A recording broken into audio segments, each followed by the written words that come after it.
Começando mais um grupo familiar nesta semana. Estamos buscando a Deus em primeiro lugar. E quando nós fazemos isso, sabemos que algo de bom vai acontecer, porque Ele acaba por acrescentar todas as demais coisas. Você também pode participar daí da tua casa ou de onde você está assistindo, assim como os meus amigos aqui também hoje vão participar. Tem aqui ao meu lado o Lucas. Olá, sejam todos muito bem-vindos ao nosso grupo familiar. Grupo familiar é um grupo onde está aqui uma família. Nós somos uma família, você faz parte da nossa família e está convidado a ficar com a gente até o final desse programa. Isso aí, Manu. Olá, é um prazer estar aqui. Convidamos vocês a permanecerem até o final desse programa, que vai ser muito bom. Isso aí, Manuela, a primeira vez que está vindo aqui no grupo familiar? É verdade, é a primeira vez. Muito bem. Felipe! Então, eu queria dar as boas-vindas a vocês, sejam bem-vindos a mais um programa Grupo Familiar. Convido a ficar até o final, porque vai ser muito bom, não é, Estela? É isso aí, vamos começar louvando a Deus. A Bíblia fala assim que Deus, Ele habita, Ele mora no meio do louvor do seu povo. E você aí em casa também pode participar, envia o seu pedido de oração, participe conosco, faça as suas dúvidas, peça informações, através dos números que vão estar passando ao longo do programa aqui embaixo, tá certo? Vamos todos ficar de pé e vamos louvar a Deus. Não há Deus tão grande, não há Deus tão grande como tu. Não, não há, não, não há, e não há Deus, não há Deus tão grande como tu. Não, não há, não, não há, não há Deus que faça as mesmas obras como as que fazes tu. Não há Deus que faça as mesmas obras como as que fazes tu. E não por força, nem por violência, mas pelo seu Espírito. E não por força, nem por violência, mas pelo seu Espírito. E esses montes, já se moveram. Todo problema, toda doença, já se moveu? Já se moveram. Esses montes já se moveram pelo seu Espírito. E os problemas já se moveram. E os problemas já se moveram. E a doença já se moveram. E esses montes já se moveram pelo seu Espírito. Glória a Deus, nós louvamos a Deus de todo o nosso coração, porque Ele é muito bom. Suas misericórdias duram para sempre. Amém? Te louvarei, Senhor. Vamos lá. Te louvarei, Senhor, de todo o coração. Eu contarei as tuas maravilhas. Eu contarei as tuas maravilhas. Eu louvarei teu nome. Te louvarei, Senhor. Te louvarei, Senhor, de todo o coração. Em ti me alegrarei, saltarei de prazer. Aleluia. Em ti confiarei, saltarei de prazer. Aleluia. Aleluia. Obrigado a Deus, porque Tu és muito bom. As Suas misericórdias duram para sempre, a Tua bondade se estende de geração em geração. Te agradecemos por mais esse dia, que nós temos o privilégio de estarmos em contato com a Tua palavra, que vai produzir muitos frutos em nossas vidas, em nome de Jesus. Amém e amém. Podemos todos nos assentar? Grupo familiar é tão bom, tão importante. Lucas, desde pequenininho você participa de um grupo familiar, né? Desde pequenininho, acompanhava os meus pais. Nem tinha ainda idade para entender ainda muito do que era falado ali, porque era bem pequenininho, mas desde cedo acompanhava o meu pai, a minha mãe, aos grupos familiares. Aí fui crescendo, fui aprendendo, começando a entender o que significava, porque naquela época eu ia mais pela diversão com os outros coleguinhas que tínhamos ali, mas fui aprendendo, me tornei co-líder, me tornei líder de grupo familiar e hoje estamos aqui, neste grupo familiar tão bonito através da TV Maná Brasil. Desde que eu te conheço, Lucas, você é filho de pastores, né? Sim. E se tornou um também, né? Sim. Porque a maior herança que um pai pode deixar para um filho, que uma mãe pode deixar para um filho, é o amor, esse legado de amar a Deus sobre todas as coisas, principalmente, né? E o resto vem por acréscimo. Vem acontecendo depois. Vem acontecendo depois. E nessa tua caminhada, mesmo assim, nascendo num berço evangélico cristão, você vê a importância do grupo familiar? Claro que sim, porque muitas vezes, não falando só para aquelas pessoas que estão na igreja desde cedo, mas o grupo familiar, ele une as pessoas, tanto os irmãos que estão na igreja há muito tempo, quanto também aquelas pessoas que estão começando a entrar, a ouvir a palavra de Deus agora, que ainda têm algumas dúvidas, alguns receios. Por quê? É algo mais simples, não é uma igreja.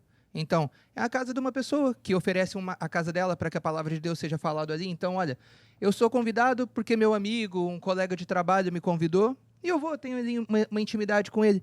E aquele lugar, que é aquele grupo familiar, na casa de quem seja, ele começa ali a ganhar mais pessoas que de repente não teriam ido na igreja, mas aceitaram ir na casa desse irmão que ofereceu a casa para um grupo familiar. Quem falava disso antes do programa era o Felipe, né? O Felipe, o que você falava da importância do grupo familiar a nível de estar junto com pessoas, né? Sim, é estar junto, porque o que firma as pessoas é a união, é o Atos 2:42. E tem sempre também aquela parte do grupo familiar que todos gostam, que é o convívio. O que é Atos 2:42? Eu não sei o que está escrito lá. O que está escrito lá? Lá fala que perseveravam os discípulos na doutrina, que aí são 4 coisas, que é a palavra, a oração, a comunhão e o mais importante, que é o que as pessoas mais gostam, o partir do pão, que é o churrasco, que é o bolinho, que é as galinhadas, que eu lembro muito, que quando eu era pequeno nos grupos familiares, sempre o pessoal fazia lá uma galinhada muito boa, um churrasco, era muita comida, tanta comida. A espiritual e a física. E a física, não podia faltar, era muito bom. E é isso que unia as pessoas. As pessoas iam lá, claro que sempre tinha os que interessados no comer, mas estavam tipo lá na mesma. Eu no começo. Aí depois Jesus te mudou, aí né? Depois Jesus transforma a vida da gente, né? Mas era muito bom. E assim que os grupos familiares vão crescendo, através da união. No grupo familiar também nós aprendemos sobre relacionamentos e como é importante nós nos relacionarmos. Um dia, um discípulo de Jesus perguntou, né? O Pedro perguntou para Jesus, ele estava lá com umas complicações no relacionamento, no dia a dia. Quem sabe hoje também você esteja passando aí por um dia complicado, por questões de relacionamentos, na família, no trabalho, em tanto lado, né? Nós somos rodeados de pessoas. Nós temos que aprender a lidar com gente. E o Pedro perguntou para Jesus, lá em Mateus 18:21, um dia, Jesus, até quantas vezes eu devo perdoar o meu próximo, uma pessoa, até 7? Pensando ele que 7 já era um número muito bom, e na nossa cabeça, 7 é ótimo, né? Mas, na verdade, Jesus deu uma resposta interessante. Eu vou pedir aqui para Manu ler e explicar Mateus 18:21, porque vamos falar que perdoar é uma decisão. Certo, Manuela? Vamos lá.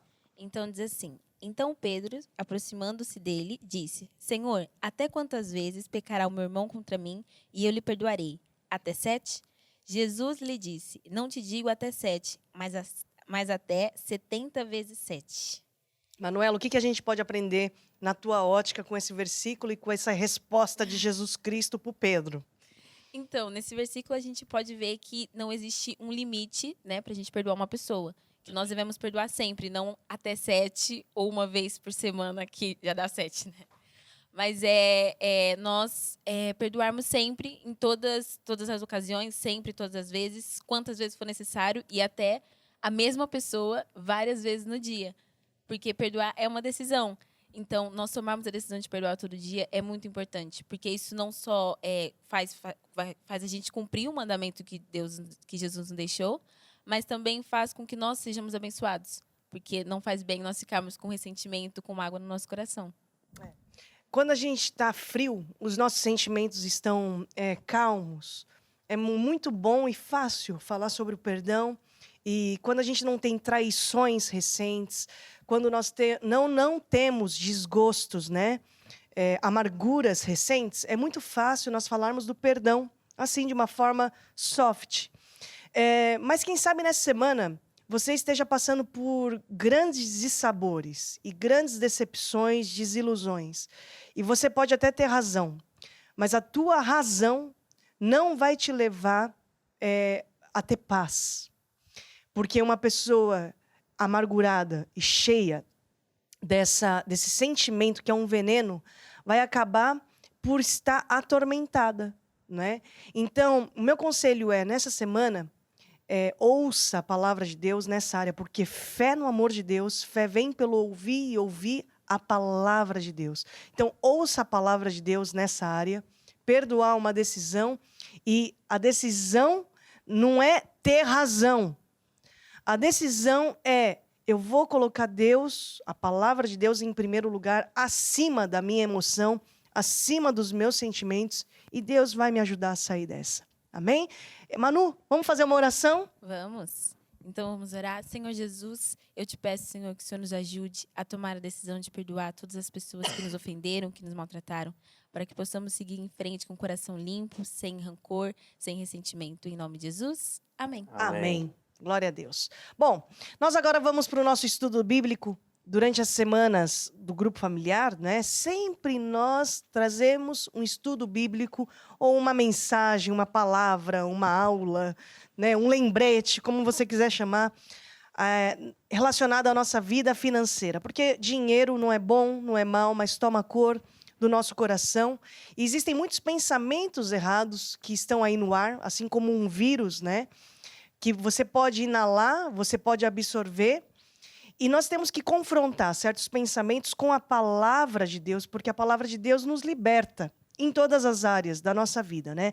Um pensamento errado que existe é que muitas pessoas pensam que Deus ele é contra a riqueza. Quando na Bíblia está escrito, e nós vemos exatamente o oposto, que Deus ele é contra a pobreza. Porque já sabeis a graça do nosso Senhor Jesus Cristo, que sendo rico por amor de vós, se fez pobre, para que pela sua pobreza enriquecesseis. Outro pensamento errado é que Deus nos quer ver pobres. Por quê? Porque é interessante, né? Porque às vezes a gente associa a pobreza com humildade. Quando você pode conhecer muita gente com dinheiro que não é humilde, aliás, muita gente sem dinheiro que não é humilde, e você pode conhecer muita gente com muito dinheiro que é muito humilde. Então, não está relacionado ao dinheiro. Sabe outro pensamento errado? É que dinheiro é a raiz de todo mal. Quando a Bíblia fala que o amor ao dinheiro é a raiz de todo mal. Então, nós temos que sempre afinar os nossos sentimentos, pensamentos e atitudes em relação ao dinheiro. Por exemplo, eu estou aqui com o Felipe do meu lado, né? O Felipe toca violão, toca viola. Sempre quando você vai pegar violão, o que você tem que fazer antes de tocar, ô Felipe? Tem que afinar. Tem que afinar. Porque você bate aí um dó. Vamos ter uma aula de violão com o Felipe. Que nota é essa? Um dó. Dó. Agora faz um lá. Ó. Faz um sol. Aproveitando que tá sol. Sol. Mas sabe o que pode acontecer? Você pode estar fazendo o acorde certo, mas pode estar aqui soando mal, porque o violão tá desafinado, né? Então você vai ter que afinar o violão para a nota soar bem. Dá um dó de novo. Que bonito. Tá dando para entender? Então, às vezes, as coisas da nossa vida parece que tá tudo meio que desafinado, mas eu tô fazendo certo. Eu tô batendo o acorde da maneira certa. Mas por que tá soando mal? É porque eu tenho que afinar certos sentimentos, eu tenho que afinar a minha atitude em relação ao dinheiro, o meu sentimento em relação ao dinheiro, porque um sentimento fora do lugar pode causar grandes estragos. E é por isso que o Lucas agora vai falar sobre primícias, o que diz lá em Provérbios 3:9. Muito bem. Então, em Provérbios 3:9 diz assim: honra ao Senhor com os teus bens e com a primeira parte dos teus ganhos, ou em algumas versões, com as tuas primícias. E se encherão os teus celeiros e transbordarão de vinho os teus lagares. O que nós estamos vendo aqui é honrar a Deus em primeiro lugar, com as nossas primícias, com o nosso dízimo. E assim, as nossas vidas serão abençoadas, ou seja, transbordarão de mosto os teus lagares, se encherão os teus celeiros. O que significa isso? É a bênção de Deus para a nossa casa. Por quê? Porque muitas vezes a pessoa ela tem um bom trabalho, um bom salário, mas vive endividada.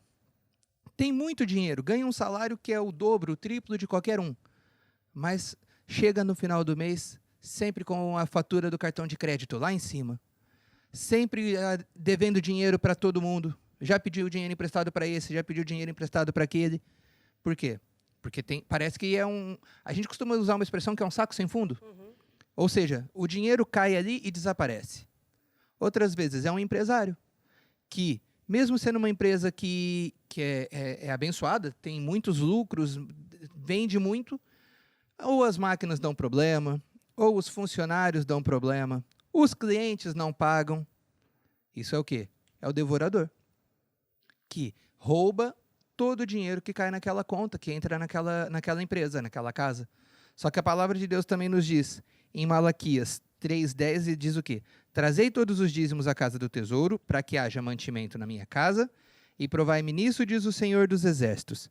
Se eu não vos abrir as janelas do céu e não derramar sobre vós uma bênção sem medida, e por causa de vós repreenderei o devorador, para que não vos consuma o fruto da terra, e a vide no campo não vos será estéril, diz o Senhor dos Exércitos. Ou seja, quando nós honramos a Deus com os nossos dízimos, o próprio Deus diz que é Ele quem vai impedir que o devorador roube as nossas finanças, roube as nossas primícias, roube tudo aquilo que nós temos.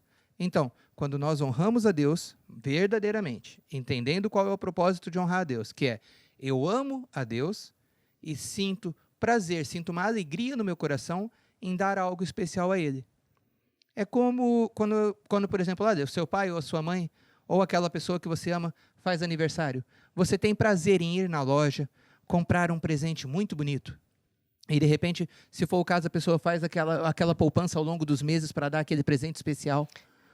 Compra o presente. Eu acho que os tempos hoje, Lucas, estão modernos. Já não se vai na loja, não é, né? Não é mais comprar o presente para o pai, para a mãe. Eu ouvi dizer que a moda agora é comprar o presente para o líder do grupo familiar, Olha, que as pessoas vão, bem pensado. né? Bem pensado. Então, Meus queridos liderados, ouçam isso. Não, é Deus falando com cada um aqui. Então, quando uma pessoa...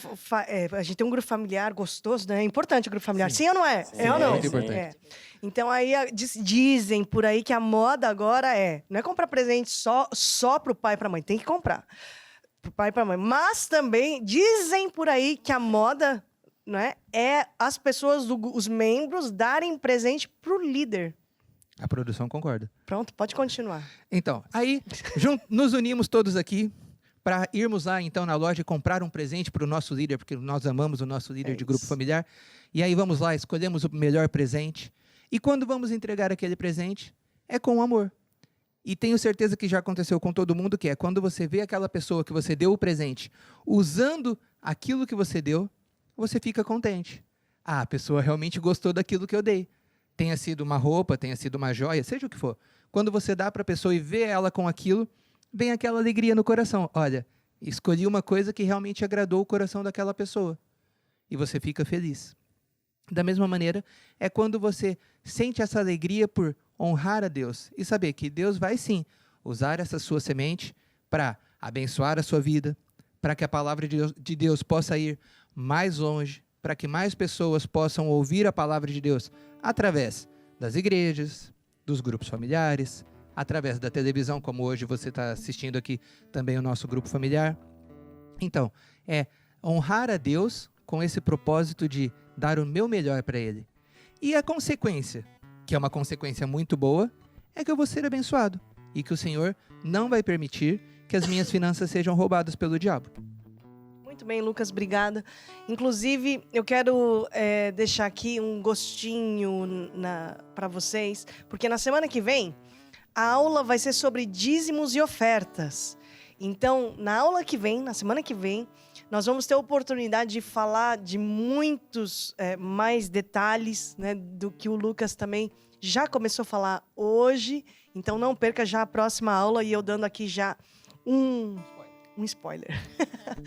Nós vamos cantar uma canção, enquanto nós cantamos vai estar passando aqui embaixo algumas informações para você entrar em contato conosco, fazer o seu pedido de oração. Nós também queremos te conhecer aí desse lado, certo? Vamos lá, Felipe? O reino de Deus é como se um homem lançasse a semente na terra. O reino de Deus É como se um homem fosse o agricultor. A lei principal do reino de Deus é semear para colher. Foi o que Jesus ensinou para eu vencer. É isso aí, foi o que Jesus ensinou para nós vencermos. Todas as semanas no Grupo Familiar nós também temos um estudo bíblico baseado nesse manual de grupos familiares. Eu tenho um manual para líderes e eles têm aqui o manual de lições de grupo familiar, certo? Tem lá os versículos e tudo mais, por isso que vocês não anotam mais nada no grupo familiar, né? tudo aqui já Tá tudo preparado. mastigado, então pronto. Mas é para facilitar porque também ajuda os novos convertidos. É verdade. Então você também, através desse número, pode ter as informações se você quiser, tá bom? Hoje nós vamos ter no nosso estudo bíblico uma aula muito importante que se chama Santa Ceia. Nós vamos entender um pouco a respeito do que é a Santa Ceia. A Santa Ceia é uma ordenança que o próprio Jesus deixou para a igreja. É um memorial da vinda de Jesus, é um memorial da morte, é um memorial da ressurreição, é um memorial para nós lembrarmos o sacrifício que foi feito naquela cruz do Calvário em prol do perdão dos nossos pecados. Nós temos Jesus, que foi o Cordeiro, o sacrifício, mas também nós temos o símbolo, né, instrumentos que nós usamos na Santa Ceia, que é o vinho, que simboliza o sangue do Cordeiro, o sangue de Jesus que foi derramado para a remissão dos nossos pecados. E também tem o pão, que é repartido por todos nós, que representa o corpo de Jesus Cristo. E para começar essa lição, eu quero começar falando de memórias. Porque quando nós lemos Coríntios, e nós vamos ler, Jesus fala que nós devemos fazer isso em memória de Jesus Cristo. Então eu quero falar de memórias, eu quero falar de lembranças, de recordações. Sabe que o ser humano tem um grande problema de memória. Eu não sei quanto a vocês, mas eu acho que é geral, né? É um mal comum. É um mal comum. Nós temos um grande problema porque nós esquecemos facilmente das coisas. E principalmente temos um problema com as memórias positivas, porque as memórias negativas é realmente excelente. Nós nos lembramos na perfeição do desgosto, da frustração, da traição, daquela data em específico, do horário. Lembramos do perfume que aquela pessoa estava usando. Lembramos exatamente das palavras, do olhar, da sobrancelha levantada. Lembramos da perfeição. O mínimo detalhe. Tudo na perfeição. Não é verdade, Lucas? A nossa memória negativa é excelente, mas a memória positiva é realmente uma desgraça. É uma amnésia que nós sofremos. Não é verdade? Sabe que eu nasci em São Paulo e cresci aí em São Paulo. E diariamente eu tive contato com memorial, com monumentos, com obeliscos, né? Direto aí no Museu de Ipiranga, no obelisco do Ibirapuera. E é engraçado porque esses memoriais, obeliscos, monumentos, servem para quê? Justamente para trazer à memória certas datas, certas pessoas que fizeram história, certos eventos que não podem ficar esquecidos na história. Serve para lembrar. Sempre dizem, né? Um povo sem memória, um povo sem história. Eu tenho uma pessoa na minha família que gosta muito de história. Da última vez que ela foi visitar o campo de concentração, mais perto de Berlim, que foi o palco de uma das maiores crueldades da humanidade, né? Que foi praticada pelos nazistas. Ela dizia assim, e eu tinha professores que diziam isso também, que a história precisa ser estudada para que ela não seja esquecida. Porque um povo sem história, um povo sem memória, e um povo que não tem história, não tem memória, no presente está fadado a cometer os mesmos erros, no presente e no futuro, né? Está fadado a cometer os mesmos erros do passado. Então, um povo sem história é um povo sem memória, é um povo sem crença. Então, a história é muito importante por causa disso. E por que eu estou falando isso? Porque Jesus disse na Santa Ceia em Coríntios, eu vou pedir para vocês abrirem em Coríntios 11, 23, fazem isso em memória de mim. Nós temos que trazer à memória não só a nossa história que nós temos com Jesus Cristo, nós temos uma história com Deus. Com certeza nós temos marcos tão importantes na nossa vida que nós não podemos esquecer e que nos marcaram. É aquilo que leva a gente a ter fé. Tem coisas que ninguém precisa explicar. Tem coisa que ninguém precisa provar. Porque Deus já provou para mim. Eu tenho um marco com Deus, não é? E temos que trazer à memória isso, mas principalmente a cruz. O porquê que Jesus veio a essa terra. O que nós temos que trazer à memória? Por que Jesus morreu naquela cruz? Ele pagou um passado, ele apagou, ele rasgou um passado de crimes que eu tinha. A tortura que era para eu pagar, Jesus pagou naquela cruz. A humilhação que era para eu ter, Jesus teve naquela cruz do Calvário. Eu preciso trazer à memória isso. Eu preciso trazer à memória que Jesus ressuscitou. Eu também preciso trazer à memória que Jesus, assim como ele veio pela primeira vez, de forma física a esta terra, Jesus voltará. E eu vou reinar com Jesus. Eu vou ter uma vida eterna com o meu Deus. Trazer à memória. Então eu vou pedir aqui para o Lucas, 1 Coríntios 11, 23 até o 30, por favor. Então, 1 Coríntios 11, 23, começa assim. Porque eu recebi do Senhor o que também vos ensinei, que o Senhor Jesus, na noite em que foi traído, tomou o pão, e tendo dado graças, o partiu e disse, tomai, comei, isto é o meu corpo, que é partido por vós. Fazei isso em memória de mim. Memória de mim. Ou seja, fazer isso e lembrem, ou no caso não é para me honrar, fazer isso para lembrar do que aquilo que aconteceu. Semelhantemente, 25.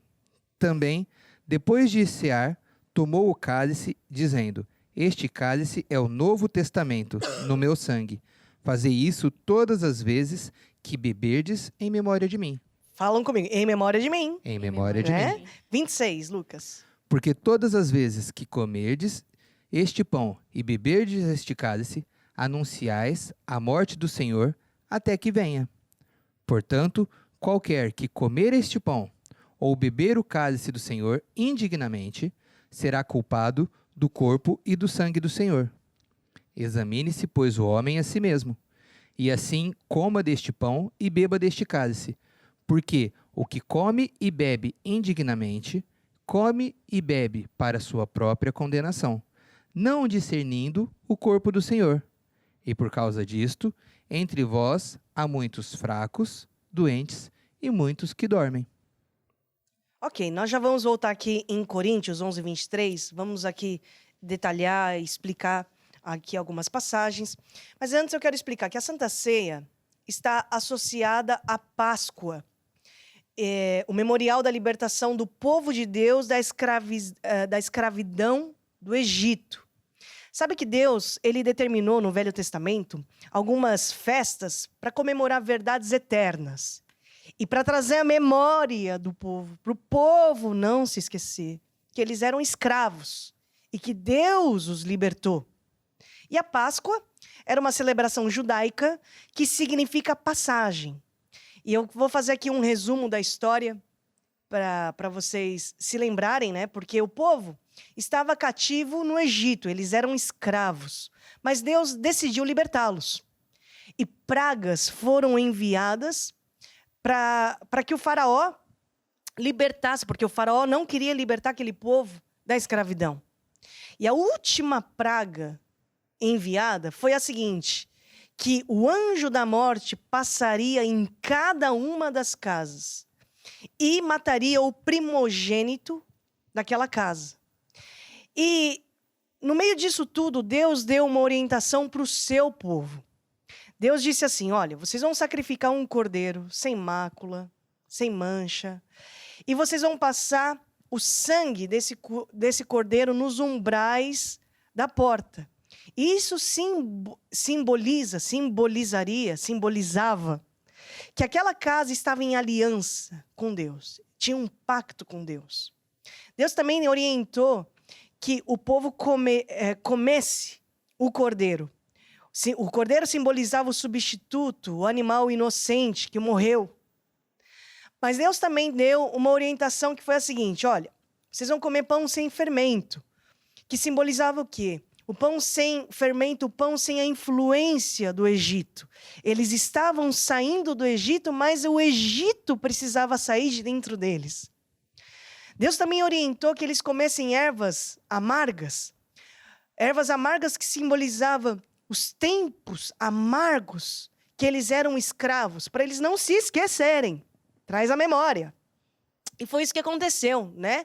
E o anjo da morte passou e todos aqueles que estavam com a marca do sangue do cordeiro teve a proteção de Deus, né? E isso que acontece hoje também nas nossas vidas. E isso para dizer o quê? Que Jesus, no Novo Testamento, foi o cordeiro sacrificado para perdão dos nossos pecados. E eu quero pedir aqui para a Manuela ler Mateus 26, 26 até o 28, por favor.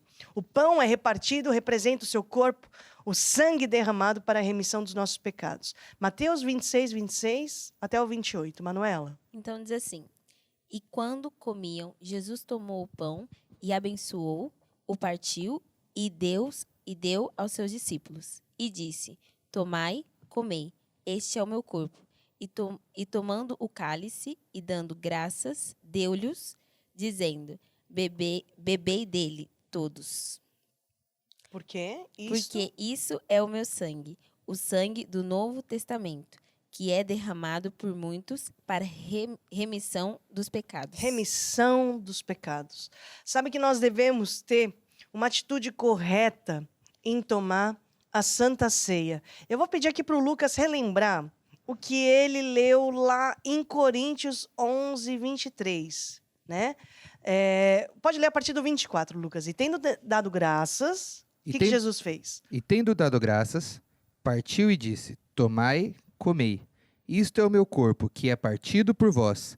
Fazei isso em memória de mim. Certo. Semelhantemente, também, depois de cear, tomou o cálice, dizendo, este cálice é o Novo Testamento no meu sangue. Fazei isso todas as vezes que beberdes em memória de mim. Agora pula lá para o 28, que tem aqui uma palavra interessante, que tem a ver com uma atitude correta que nós devemos ter quando nós tomamos a Santa Ceia. Lucas, 28. Então diz assim, examine-se, pois, o homem a si mesmo, e assim coma deste pão e beba deste cálice. Então, para aí. Examine-se, pois, o homem a si mesmo e coma, né? E coma, é isso? Exato. Examine-se, pois, o homem a si mesmo e coma deste pão. Ok.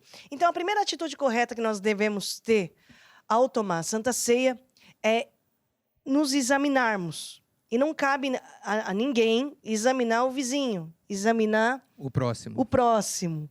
Sim, mas ele é meu marido. Sim, mas é minha esposa, mas é meu filho. Sim, mas é meu pastor. Mas a Bíblia também diz que a salvação é individual. Eu tenho que cuidar da minha salvação. Eu tenho que estar bem com Deus. Então examine-se, pois, o homem a si mesmo. Ou seja, se quando você olhar para as suas atitudes, quando você olhar para aquilo que tem sido a sua vida, será que está em dia com Deus, com aquilo que Deus deseja? Será que você está seguindo o manual do fabricante? Se não, se acerte com Deus, corrija as falhas, peça perdão, então a remissão dos pecados, peça perdão e então tome Santa Ceia. E coma, né? Coma e beba. Entre o examinar e o comer, tá o se consertar, né? Então, a Bíblia fala assim, a Bíblia não diz assim, examine-se, pois, o homem, você tá vendo que você tá mal, e não coma do pão, e não coma nesse mês do pão e do cálice. Não, a Bíblia diz exatamente o seguinte, olha, examine-se, pois, o homem a si mesmo, se conserta e come. Entre o examinar e o comer tem um se consertar. É o de nós trazermos à memória aquilo que Jesus fez naquela cruz. Você sendo bom caráter, mau caráter. Você sendo gente boa, você não sendo gente boa. Jesus já foi na cruz e ele já pagou o preço. Traz a memória. Para que Jesus veio a esta terra? O que Jesus veio fazer? Né? Então, Deus não nos deu chamada para ser raio-x do próximo. Eu não sou raio-x do Lucas, eu não sou raio-x do Felipe e nem da Manuela. O Espírito Santo que está em mim vai me falar de certas coisas, vai me mostrar. Tanto é que a Bíblia diz, eu vou pedir para a Manuela ler, lá em 2 Coríntios 5,14, o que fala lá, Manu? Porque o amor de Deus nos constrange, julgando nós assim, que se um morreu por todos, logo todos morreram, e ele morreu por todos, para que os que vivem não vivam mais para si, mas para aquele que por eles morreu e ressuscitou. Ou seja, porque o amor de Cristo nos constrange, ou seja, eu mesmo fico desconfortável, eu mesmo fico envergonhada com certas atitudes, eu mesma fico inibida. E quando isso acontece, quando o amor de Deus nos constrange, não serve para eu ressaltar mais os defeitos do Felipe, para que os olhos das pessoas estejam mais no defeito dele, nos defeitos dele, e não estejam nos meus, porque pelo menos o foco está ali, não está aqui, né?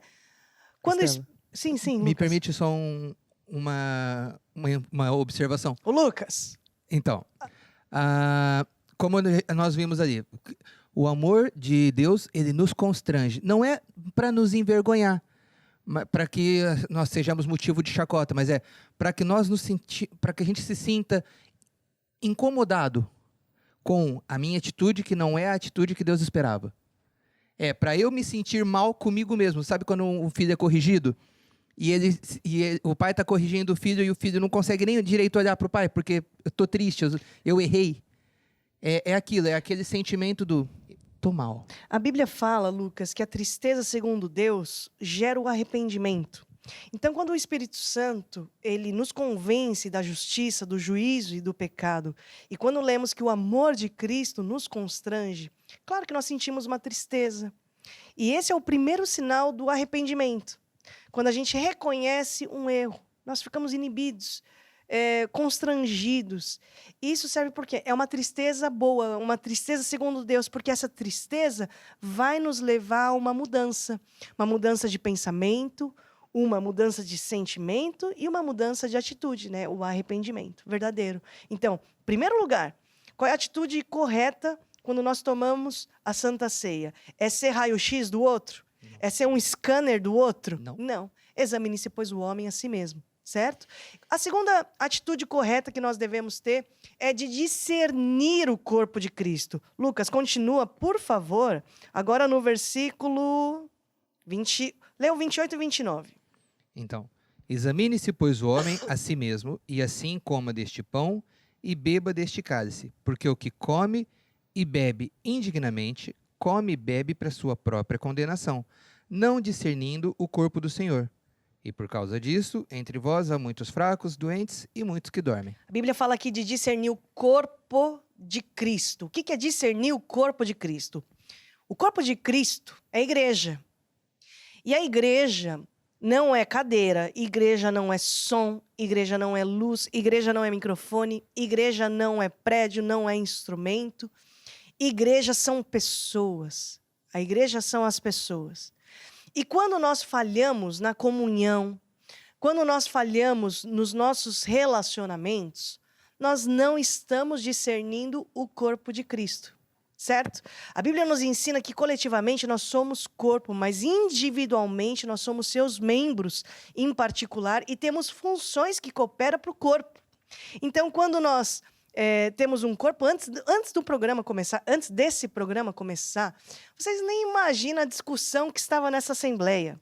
Estavam todos falando do quê? Do bem-estar do corpo, não é? Um está mais magro, outro está mais magro ainda. Certo, Lucas? Exatamente. Um mais magro e o outro ainda mais magro. Um tá elegante e o outro tá o quê? Mais elegante? Exatamente. Todo mundo andando na academia, fazendo ginásio, todo mundo em dia com o corpo. Isso aqui, a gente acorda cedo pra isso, né? Exatamente. Todos Todos os dias ali, ó. E pra quê? Porque você quer cuidar mal do teu corpo? Não. A outra, eu nem digo quem, mas nós temos uma produção grande aqui atrás do programa, né? Não quero apontar dedo, não é verdade? Mas até pesa o alimento. Conta o grão do arroz, né? Conta o grão do arroz no almoço, minha gente. Balança e aqui, ó. Ui, passou. Passou e volta. Exatamente.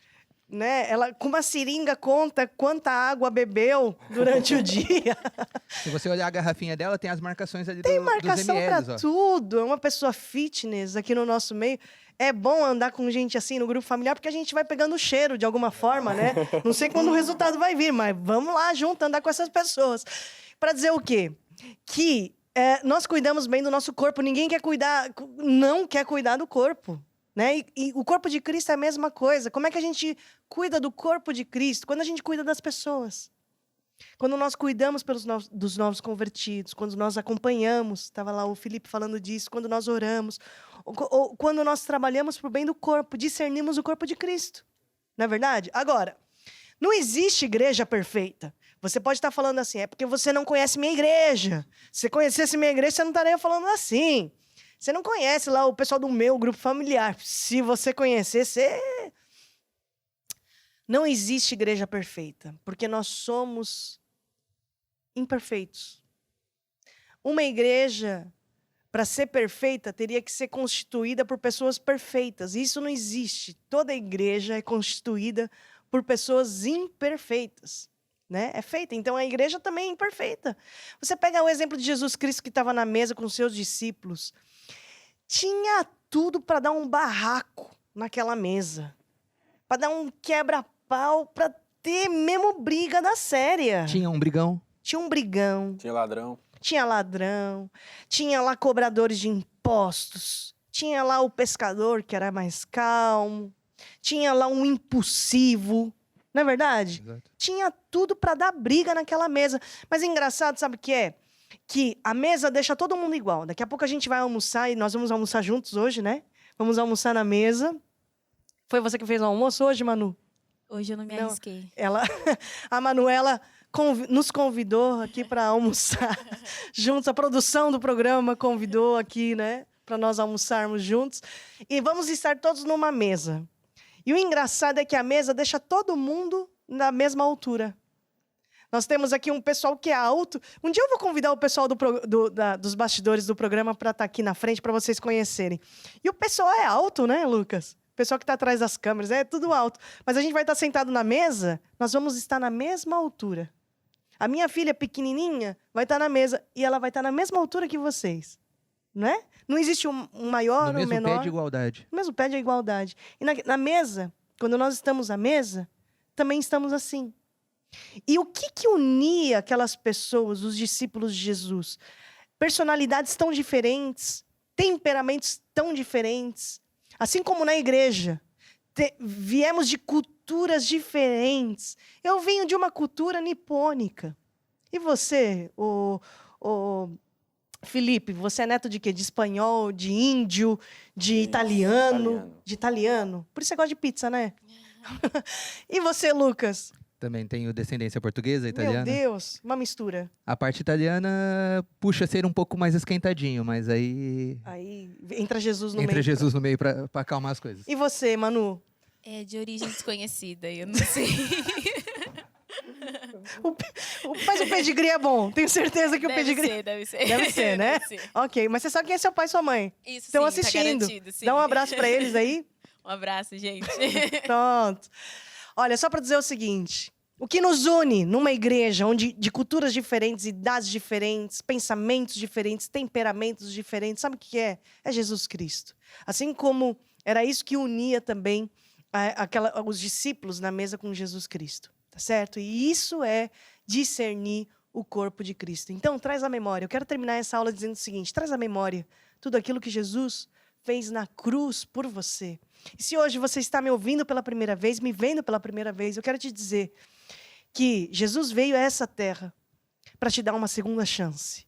E com Jesus, você vai ter uma segunda chance. E o que você precisa fazer é receber esse Jesus no seu coração. A Bíblia diz que há um só Deus, um só mediador entre Deus e o homem.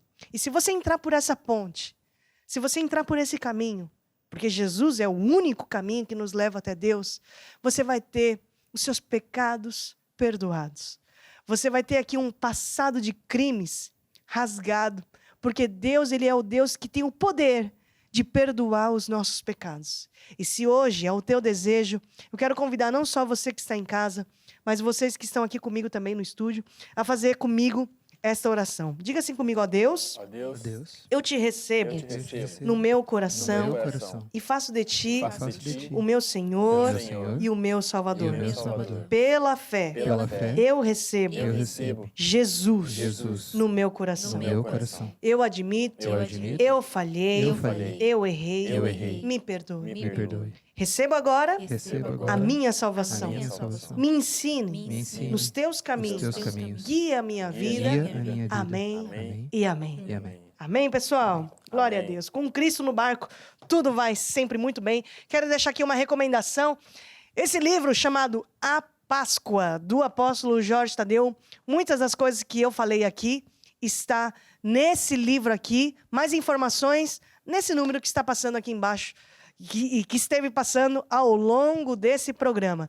E aqui quero terminar o Grupo Familiar, quero agradecer a presença de todos vocês. Felipe, o que você quer falar pro pessoal lá de casa? Quero falar para eles ficarem firmes, que na próxima semana nós estamos aqui para falar mais um pouco da palavra de Deus e desejar também uma ótima semana a todos que nos assistem. Um grande abraço a todos. É isso aí, Lucas. Então, foi realmente muito bom estarmos todos aqui em família. Posso mandar um abraço? Pode, Quero pra quem quiser. Hoje quero mandar um abraço especial para a igreja de Serrana.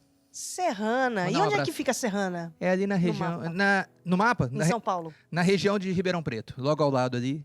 Mais ou menos uns 60 quilômetros de Ribeirão O Preto. pessoal manda sempre mensagem, né? Exatamente. O pessoal de Serrana, Por isso que hoje, um abraço aí pro pessoal de Serrana. É isso aí. Manuela! Então, eu quero mandar um abraço a todos que nos assistiu e dizer que esperamos por você na semana que vem. Olha, eu quero mandar um abração pro pessoal do Norte, porque nessa semana nós recebemos muitos pedidos de oração do pessoal aí do Norte do Brasil. Aquele abraço para todos vocês. E quero dizer o seguinte, algo de bom vai acontecer nessa semana, porque com Jesus nós sempre temos vitória na nossa semana. Amém? Como é que é, ô Felipe? Temos vitória. Temos vitória no nome de Jesus. Aleluia! Temos vitória, temos vitória no nome de Jesus. Todo mal nós já vencemos e mais bênçãos recebemos Desse